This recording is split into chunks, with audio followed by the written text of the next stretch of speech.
Today's episode of the Bleav in Steelers podcast is brought to you by betonline.ag. And the NFL playoffs are here. And Ike, if you want to place a bet on the playoff action, betonline.ag is the place to do it.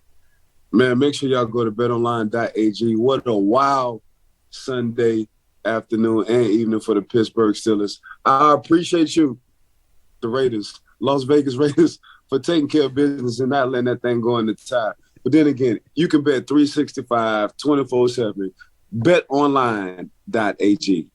Ike, we're going to have a full breakdown on the wild weekend that was NFL Week 18.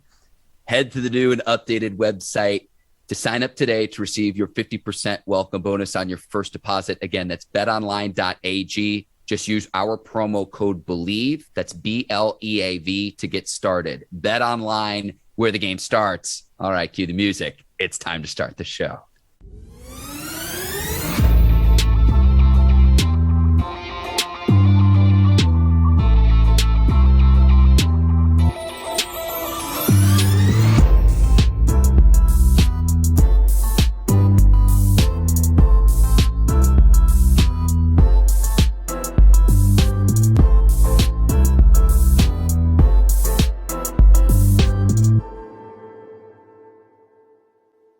Welcome to the Bleav in Steelers podcast on the Bleav Podcast Network. I'm your host, Mark Bergin, joined as always by my guy, two-time Super Bowl champion and 12-year veteran of the Pittsburgh Steelers, number 24, Ike Taylor.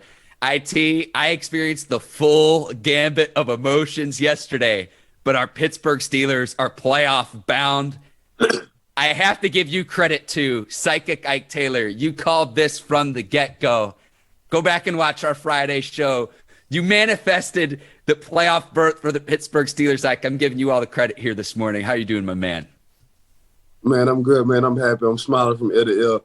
So I think it was a 4% chance because it really started off with the Colts trying to take care of business with the Jacksonville Jaguars. And we talked about it on our last show. I thought the Jacksonville Jaguars was going to beat the Colts at home. And little did I know. So I'm hanging with Lindell White. I don't know if y'all know Lindell White, running back from USC, who won 2 back-to-back national championships, and he wound up getting drafted by the Tennessee Titans because that's Chris Johnson, the best friend. Now, Chris Johnson has the second fastest 40 at the NFL Combine, running the 4.27 at the Combine. But to make a long story short, he said, Ike, the Colts haven't won or beat Jacksonville in 5 years.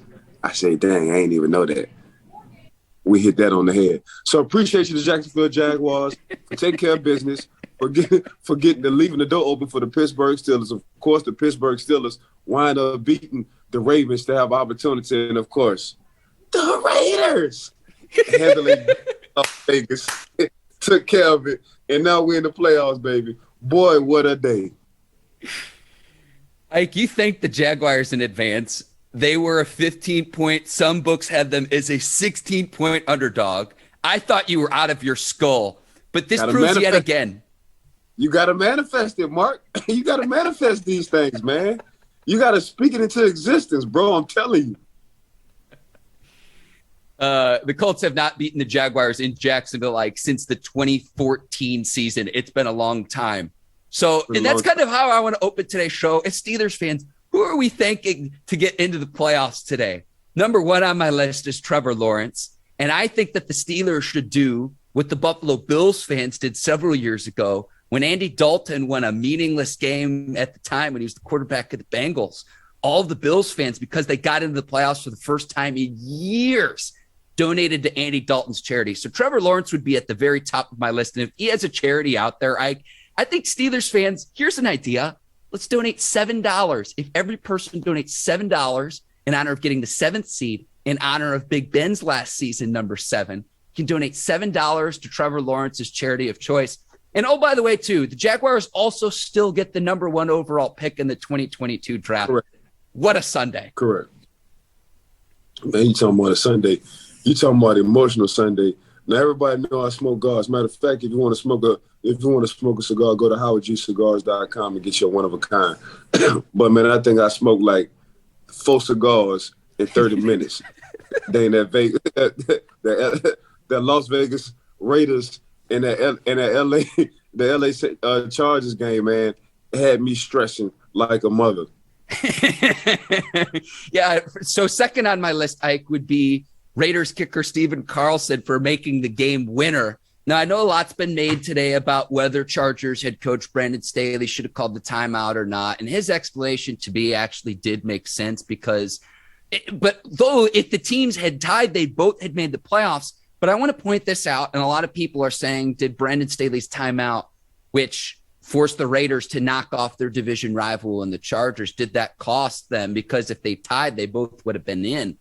But if you look at the playoff seeding, Ike, not only are the Raiders knocking off their division rival and the Chargers, the Raiders now play the Bengals instead of playing the Kansas City Chiefs had they tied. So maybe there were some matchups there that the Chargers like.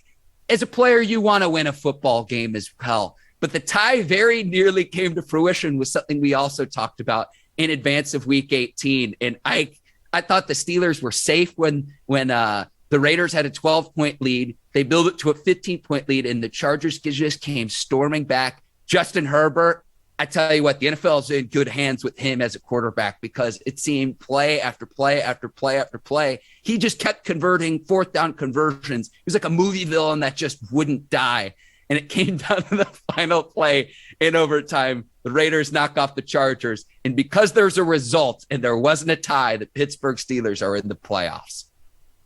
Yeah, you would never want to play for a tie, let alone because the head coach for the Las Vegas Raiders, he's still trying to build his resume. So if you can knock off a tie off of your resume, man, I'm trying to go for that W. And I think overall in general, man, like you said, you play to win ball games. You don't play for ties. So regardless on the situation, regardless on the scenario, man, I'm still trying to get this W on my resume. That's how I just look at things, period. Like I'm not playing, I'm not practicing, I'm not putting countless hours just to come up with a tie. Man, I got opportunity to win this damn ball game. This is exactly what I'm going to do. And I think by the end of the day, especially from a coach's standpoint, especially from building your resume, that's exactly what you want to do. You want to have more wins on your resume than some sort of ties on that resume. But shout out to the Vegas Raiders for getting us in the goddamn football playoffs. It was man. way too close. It was way too close. Ike, let's go to the Steelers-Ravens game. Ike, I'm going to give credit where credit is due. Chris Boswell going 3 of 3 on field goals in this game, making his lone extra point. The sky is blue. The grass is green. Chris Boswell is money when it counts, making a field goal in overtime in the conditions on Sunday, considering it was rainy all day in Baltimore as well. It wasn't pretty. I know the Ravens are without Lamar Jackson. They're without several key players due to injury. But to knock off your main division rival and have that lead to the playoffs is just so sweet. I mean, Boswell, he's been the MVP if you think about it, Mark. You know, he's been Mr. Consistent for the Pittsburgh Steelers. Every time they needed to play, every time they needed to point, who we call on? Chris Boswell. So that's what Boswell has been doing. It's just he's going against a giant over there for the Baltimore Ravens when they want to talk about getting to the Pro Bowls and all pros against Justin Tucker. You know, Justin Tucker at the beginning of the year, man, he didn't kick the longest. Was it, what, 68 yards or 66? 66. 66 yards to beat the Detroit Lions at their place. So it's hard to say something about Tucker. You just got to give kudos to Tucker. But, man, you cannot slack. You cannot give Chris Boswell enough props. That's all that man been doing is kicking and keeping the Pittsburgh Steelers in contention to win ball games, game after game after game after game, Mark. I think the NFL should institute a new rule in 2022. Force Justin Tucker to kick with his left foot instead of his right foot. That's how good he is. No, he's good, but please don't ever get me wrong. Chris Boswell is good as well for the Pittsburgh Steelers. Absolutely. TJ Watt also tying Michael Strahan's single-season sack record. For anyone out there that says, oh, well, he had 17 games to do that, let me point out some facts to you. Missed 2 games this year. And in 3 games that TJ Watt played, and you can go look this up on Pro Football Reference, which is what I did, 3 games in which he played where Watt played fewer than 50% of the Steelers' defensive snaps. If he plays closer to 100%, I'm not saying he's going to be on the field for every single defensive snap this season. Right. But if he plays the majority of those snaps in those other games in which he played, because he's been battling injuries this season, a groin injury, lower body injuries, he's got his cracked ribs. I can't help but think, like you said this last week, a 30-piece, he would have shattered Michael Strahan's record, let alone tying it. I'm glad his name will be on the record books, because the grit he shows, the double teams he goes up against, yes, you have the statistical production. He is the epitome of what it means to be a Pittsburgh Steeler. And that was on display yet again when the Steelers needed to make plays on Sunday. You can tell the game plan for the Baltimore Ravens was, do not let J.J. Watt get 22 sacks, 22.5 that game. Because all they did, TJ, but yes. I'm sorry, TJ. All the Watts are good. My bad. Do not let TJ Watt get a sack in this game, because they double teamed the man the whole game. In some situations, they had two offensive linemen to try to make sure the man didn't touch Huntley. And guess what? Guess what TJ Watt did? TJ Watt said, "Not today, baby." TJ Watt said, "Man, this is what I do.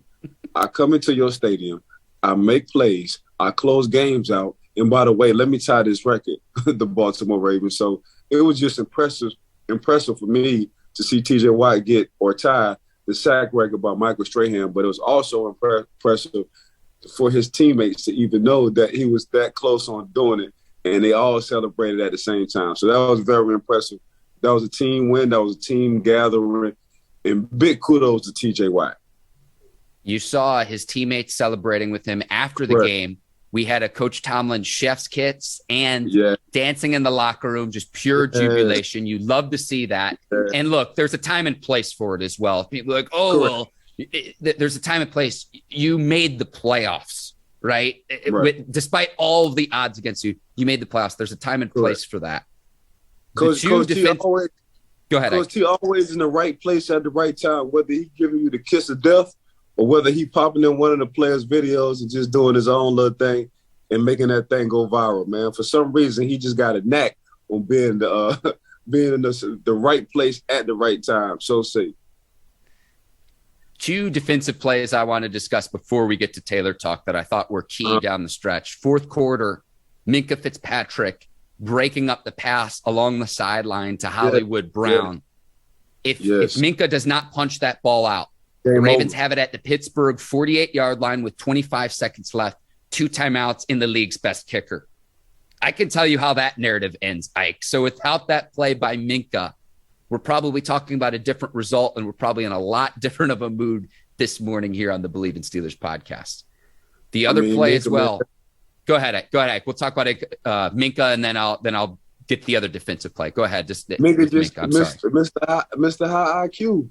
Like Minkah does the little things, the intangibles, the things you can't coach. You know what I'm saying? That's all Minkah does. Whether it's making interceptions in the end zone to close the game out, whether it's punching the ball out on the sideline on Hollywood Brown to make sure you don't give Justin Tucker opportunity to be in field goal range. That's what Minkah does, whether it's just reading or just lining the defense in the secondary up every snap, 70 snaps a game. He's lining everybody up in that secondary. We haven't really talked about Minkah a lot this year because Minkah haven't been making the Minkah plays that he was showing the first couple of years, but I really do believe everybody has been trying to avoid Minkah because on his knack and his knowledge and his IQ for football. So I respect that. But that's all it is, man. Minkah just very detailed. And him going to the sideline, because me, if I was playing, I just probably would have knocked him out. You know what I'm saying? But Minkah understood the situational part of that game, and he went punching the ball out on that sideline. Yeah, that it's a play where, it's a PBU, pass breakup. Might not show up on the stat sheet, might not be as flashy as an interception, but I'm with you, Ike. I think teams are game planning to avoid him specifically, given his playmaking abilities. The other defensive play that was absolutely crucial for the Steelers on Sunday, in the third quarter, 10-6 ball game, Cam Sutton intercepting Tyler Huntley in the end zone, going down in the end zone, and the Steelers get the ball back. If the Ravens go and score on that possession, it was a huge missed opportunity in the red zone for Baltimore. But that was also a key defensive play. 2 key defensive plays for the Steelers where if they don't get either of those 2 plays, they don't win. Yeah, we talking about Huntley, man. Huntley been hot.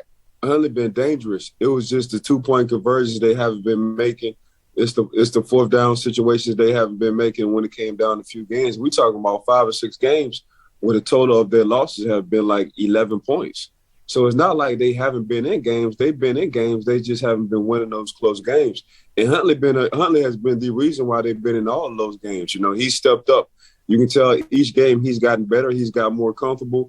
And that offense for the Baltimore Ravens, they relied on him. They got comfortable with him when it came down to the play calling. But you know, Cam said we wasn't having that. I don't care nothing about no Huntley. I don't care nothing about no Andrews. All I care about is making plays for the Pittsburgh Steelers and trying to seal the deal and closing the game out. So shout out to Cam Sutton as well too, baby. 100%. Ike, let's go to Taylor talk, and this footage courtesy of NFL Game Pass. And we're going to start on the Steelers' final drive in overtime. And we're going to start on 2nd and 8 at the Baltimore 41. And Steelers trying to get into field goal range for what would be the game-winning field goal. And this is actually an incomplete pass to Ray McCloud. But this is a play that you wanted to highlight. And before I turn things over to you, Ike, really quickly, weather was a factor on Sunday in Baltimore. The rain's coming down. It was cold. Players were slipping all day. And yes, this was an incomplete pass, but this play illustrates the conditions and what it took to win on Sunday. I'll turn things over to you now, Ike Taylor. Okay, so this is definitely an incomplete pass, Mark, but I just got to give a huge shout out to Big Ben. And yes, I have been hard on 7. And yes, I thought 7 should have been gone a couple of years ago. But at the same time, 7 has been and kept this Pittsburgh Steelers team, not only in playoff contentions, but getting them to the playoffs. But this is a hard throw. Even though this is an incomplete pass to Ray McCloud, I just want to emphasize 7 still does have it when it comes down to making plays. So if we can just run this tape, and you'll see 7, the 39-year-old, using his athletic ability.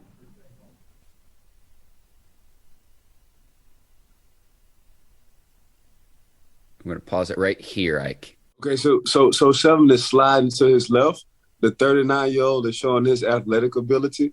But I just want to say, man, how tough it is rolling, going opposite of your body, throwing across your body, putting it in a spot where only your guy can get the ball. Now, Ray McCloud, he did wind up dropping his ball, but I just wondered what I saw, what I looked at, I say, dang, 7 still got the juice. He's rolling opposite. He's throwing across his body, and he's putting it in a spot where only Ray McCloud can get it. Now, Ray did wind up dropping his ball, but Ray did come back, and we're going to talk about the next play, how Ray came back and he bounced back and put the Pittsburgh Steelers in the position to win this ball game by getting this 4th and 8. But on this 2nd and 8, just look at the pass. Can we just roll it? Yeah, and I just want to reemphasize, too, the weather conditions played a factor here, too. This is a tough catch even under pristine conditions. Correct. Understanding, and this is no knock to Ray. Ray did wind up coming back and making a play to help the Pittsburgh Steelers, but just putting that spot, like, it's hard, and this is props to Big Ben, to number 7, to the future Hall of Famer. It's hard rolling left, using his athletic ability, throwing across his body, and putting it in a spot around 3 defenders for the Baltimore Ravens, only where Ray McCloud can get it. Now, even though it's dropped, we're going to give Ray his props on the next play. Absolutely, Ike. Well, big shout out. This was key on the final drive of the game, too, because earlier in the game with the Steelers trailing, there were several throws Big Ben threw that could have been intercepted. But with a tie game, and in this scenario, knowing the down distance situation of a football game and what risks you can take, this ball here and through this window here specifically shows where only Ray McCloud could have made this play. And that tight of a window rolling to your left, that's a tough throw for any quarterback in the league to make, let alone Big Ben, age 39, year 18, making this throw here. And so, like we said, Ray McCloud, valiant effort here, but he gets redemption 2 plays later. Now on 4th and 8, this comes after Deontay Johnson had a drop on a drag route. So it's 4th and 8, a do or die situation, given the conditions, to trot out Chris Boswell. This would have been a 60-yard field goal attempt. I don't expect Justin Tucker to make a field goal in these conditions, but Big Ben finds and connects with Ray McCloud on a key 4th and 8 conversion to keep the Steelers' season alive and propel them into the postseason. Yeah, so when you see the short motion means the bottom receiver, he's going to come down in motion. So Ben tries to see whether he's in zone or man. But if you just look at the Baltimore Ravens, it looks like they playing a cover 4. Now, what a cover 4 is, between the corners and the 2 safeties sitting in the middle, everybody has a quarter of their side of the field. So this is exactly what it is. But as soon as Big Ben see the 2 safeties in that corner top left kind of go back into his back pedal, he understands quarter situation. But this is a nice play drawn up because you have trips left. Trips left meaning you have 3 receivers at the top of this film if you just look at. Now, Fairmouth, and we talked about this earlier, Fairmouth wound up going straight, and it's like a pick route. But you read my mind, and I couldn't say it in the meeting earlier, Mark. This is like a pick route for Ray McCloud. This is drawn up perfect because Ray has to be patient and has to be slow to let Fairmouth clear the outside linebacker in the nickel corner out to get in that hole shot where only Big Ben can throw the ball to get this 4th and 8. So if we can just run this tape, man, this is perfect. And we're going to pause it again here, Ike, as the ball's in the air. Mm-hmm. So this is a nice little clearing route by Fairmouth. You can also look at it as a pick play, but they can't never call it because that's just part of the routes. And technically he's not picking. But just for Big Ben to have this patience, just for Ray McCloud to redeem himself off that 2nd and 8 to get this 4th and 8 and get in a situation to put Pittsburgh in a situation where Boswell can come in and kick the game with a field goal. Man, that's a beautiful play drawn up. But this is a heck of a play. This is a heck of a pass. This is a heck of a concept. And what I mean by concept, the route concept. So you got the number 1 receiver at the top. He's running to go. You got the 3rd receiver in Fairmouth. He's running to go. And Ray McCloud, he was in the slot, so he was the 2nd receiver. But he came under. He had to be patient for Fairmouth to clear out. And, man, that's a heck of a pass by Big Ben. Ray McCloud. Yeah, over Calais Campbell, too. I mean, you're talking about Big Ben, all 6'5" of him. Calais Campbell is 6'8". So if Big Ben's not as tall as he is, probably doesn't complete this pass because he gets it over the outstretched arms of Campbell, which was yet another component of this completion. Again, Boswell ended up making a 36-yard field goal after the Steelers get a little bit more yardage on this drive. The difference that makes to give your field goal kicker a realistic chance versus to have trotted him out here in this situation on a 60-yard attempt. It's the difference between winning and losing on Sunday. Yeah, a lot of bad things could have happened on this play because you can see Calais Campbell. He's not really trying to rush the passer, man. He just want to get in Big Ben's face, jump up, and knock the ball down. The game would have been over with. But like you said, Big Ben being 6'5" and some change, him able to put some arch on that ball and getting it to Ray McCloud to seal the deal for the Pittsburgh Steelers, man. You got to have a high IQ as well. So thanks to NFL Game Pass for the footage. And I always love our Taylor Talk film analysis, Ike. Those always do really, really well on our social media pages. So if you enjoyed that film analysis, go back and look at our previous analysis. We break down at least one play from each week of the NFL season. So I'd encourage our listeners to go check that out on YouTube or whatever video streaming platform you prefer. Ike, report surfaced before Sunday's game that Kevin Colbert's going to step down as the Steelers' front office guy, GM. He's run player personnel for the Steelers since 2000. He will step down after the 2022 draft. And so I want to start, before we start talking about who could potentially fill the void by Colbert, but I want to first ask you, based on your experiences with the Pittsburgh Steelers, what kind of legacy does Kevin Colbert leave as a front office member with the Pittsburgh Steelers? He's going to the Hall of Fame. I mean, Kevin, for the most part, Kevin Colbert, we're talking about a GM for the Pittsburgh Steelers. He calls me Ikey. You know, Kevin allowed Mr. Rooney and Coach Tomlin, those 3 allowed me to be in draft meetings. Those 3 allowed me to be in the room on draft day. Now, when I did have to get out, I had to get out when they had to talk business or possibly cutting my butt or trying to get a corner to replace me.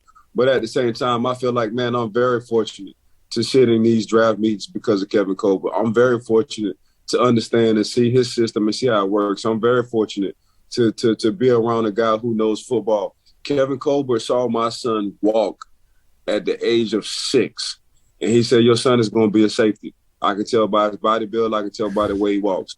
Now today, you fast forward, 10 years later, my son is in high school. He's going to be a sophomore next year. My son plays safety.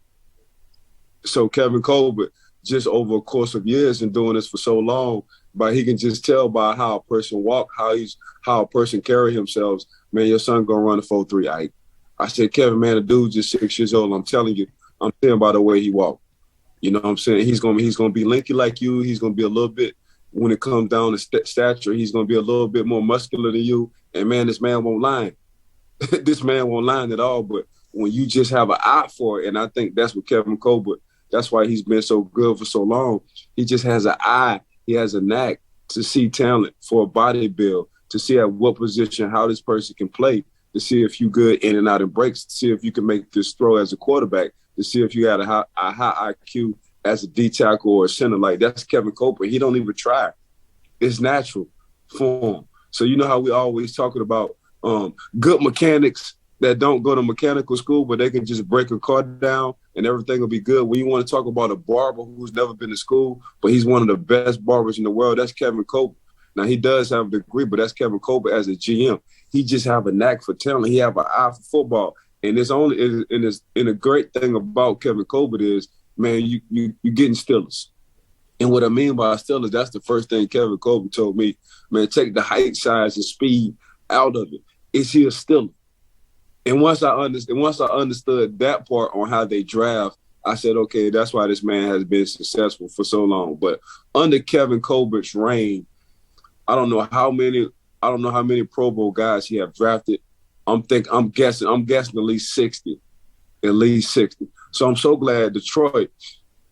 I'm so glad Kevin left Detroit to come back home for the Pittsburgh Steelers and be a GM. Man, he had a heck of a run. He will, in my mind, make the Hall of Fame, just like Isaac Smith sitting over there with the Baltimore Ravens. But, man, big kudos to Kevin Colbert, man. Kevin Colbert has taught me a lot, and it's the reason why I wanted to be a scout and still want to be a scout of some sort, hopefully working up the ranks to be a GM. But this is what we do. So big shout-out to Kevin Colbert. Man, he had a heck of a career. I can't wait to see you because I'm definitely going to pop up in there and see what the heck you're doing. Winning 2 Super Bowls, again, running player personnel for the Steelers since 2000.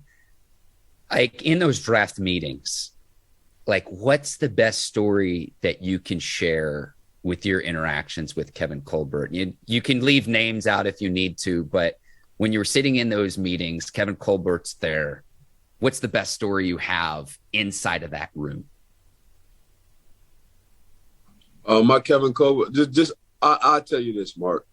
As a professional athlete, you just want somebody to be straight up with you. And Kevin Colbert, and this is coming from other players, other teammates as well, he just told you how he feel. He didn't sugarcoat. Hey, I just think you don't have it anymore. You know, what you used to do, I don't think you can do it. I think you lost a step.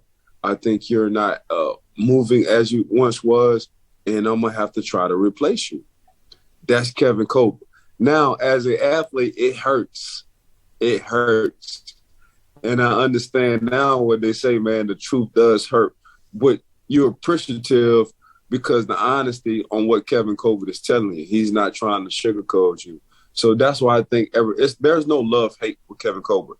Guys love Kevin Colbert because he's brutally honest with them. And as a young athlete, as a young man, that's exactly what you want. Regardless on what's going on, regardless on your decision-making, regardless on the business moves you have to make, Kevin Colbert, just be honest with me. And that's what you're going to get every time dealing with Kevin Colbert, the brutal, honest truth. And that's coming from a player who spent 12 years as part of the Pittsburgh Steelers organization too. The 2 names that popped up in my research of who could potentially fill the void by Kevin Colbert, both internal candidates. We talk all the time about Omar Khan and how he's a salary cap wizard. He's the Steelers' money man. Brandon Hunt as well, the pro scouting coordinator too. Right. 2 names that I know are very well respected within the Steelers organization. I know we've talked ad nauseum in the past about how Omar Khan could then be the next guy. Those are the two names that came to my mind. Just your thoughts about that. Is there anyone else? But those were the two names that I think could fill the void. What say you, Ike Taylor? I mean, you hit it on the head. The article came out yesterday, Mark, that those two was in, contention of possibly being the next after Kevin Colbert steps down. So for me, man, Brandon Hunt, B Hunt is a good dude. He's the one that came up the ladder, so say, step by step by step. So he understands what it is what the Pittsburgh Steelers are looking for when it comes down to draft picks. So Omar Khan, if I had to pick between one of the two, I'm just gonna rock with Omar Khan, man. Omar Khan been around a long time. He's a little bit older. He understands not only from a financial standpoint from the Pittsburgh Steelers, but the scouting department standpoint just as well. And he's from New Orleans, so I'm gonna be biased when it comes down to Omar. But Omar did have interviews a couple of years ago with the Houston Texans, say before they hired their GM who they have now. So Omar has experience. He's been in talks, and I think this might be the perfect situation for him to land his landing spot. Just stay home, be a Pittsburgh Steelers GM, and go ahead and put me as a regional scout. And Mark, we're gonna have a lot of insight details on who's coming out. We're gonna have a lot of things to talk about on our show. Once Omar Khan gets this GM job, I'm gonna manifest it. I'm gonna talk about it right now. Guarantee. I want to float one other name outside of the Steelers organization. I don't expect this to happen, but a name that I think will surface and should surface. Louis Riddick, the Monday Night Football announcer, right now an analyst for ESPN. What's the connection? He's born in Quakertown, Pennsylvania, went to the University of Pittsburgh as well, played in the NFL from 1991 to 1998. That's another name I just want to put out there where I think it's worth at least a phone call if the Steelers say, okay, we don't want to hire internally. We want to see who else is out there. That's another name. I'm sure more names will surface here in the next several days. Louis Riddick, though, keep your eye on that given the Pittsburgh connection. Yeah, Louis, I think, did Louis go to Pittsburgh? The University of Pittsburgh, yes, sir. I think Louis went to Pittsburgh, so he's homegrown. So, Mark, you hitting it on the head. I don't know what the hell you drank. I don't know what kind of tea, what kind of water. I don't know what kind of alkaline water that is. But, boy, you on fire. I appreciate you, Ike. One last thought about Colbert. I would expect him to resolve the Steelers quarterback situation with it looking like the end of Big Ben's career before he leaves. Remember, be after the 2022 draft for the Steelers to have a concrete plan to figure out who Big Ben's heir is. I don't think he's just going to leave town and say bye and go off into the sunset without a concrete plan in place. So I think that would be Kevin Colbert's parting gift to the Pittsburgh Steelers. No, just a major shout out to Kevin Colbert, a.k.a. The Reaper, because Kevin Colbert in training camp, he didn't say too much. He shook your hand, asked you for your playbook, and he got the first thing smoking, first planes to smoking, so you can leave Pittsburgh, man. Kevin Colbert is a savage when it came down to that kind of stuff. So lucky I didn't have to go through it. Thank God I didn't have to go through that. But, man, shout out to Kevin Colbert for making all the big, tough executive decisions and putting Pittsburgh, when it came down to the draft, year in and year out, in playoff contentions. Look forward to his Hall of Fame induction in Canton several years from now. Ike, you predicted 49ers to beat the Rams. I almost texted you during this game.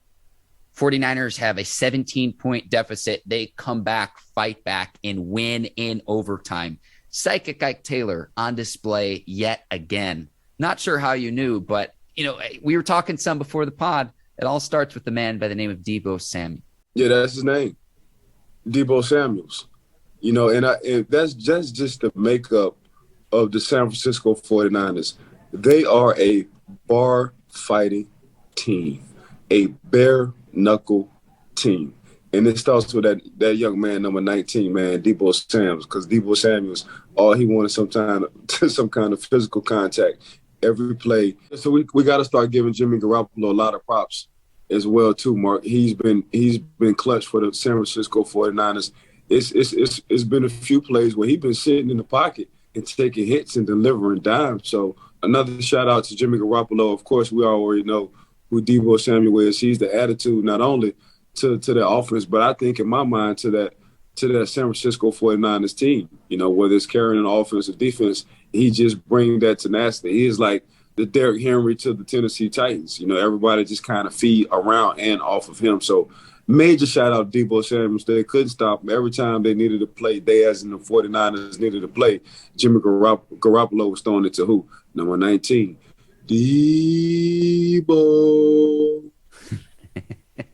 Deebo has 8 rushing touchdowns this season, Ike, the most by any receiver in a single season. And Ike's having a little bit of connectivity issues, just full disclosure to our listeners and viewers. So I will go ahead and help close out the show here. A few other Week 18 observations that I had. Tom Brady setting a personal record for most passing yards in his career at age 44, more than 5,300 yards through the air. And his receiver, Mike Evans, had his 8th consecutive 1,000-yard season.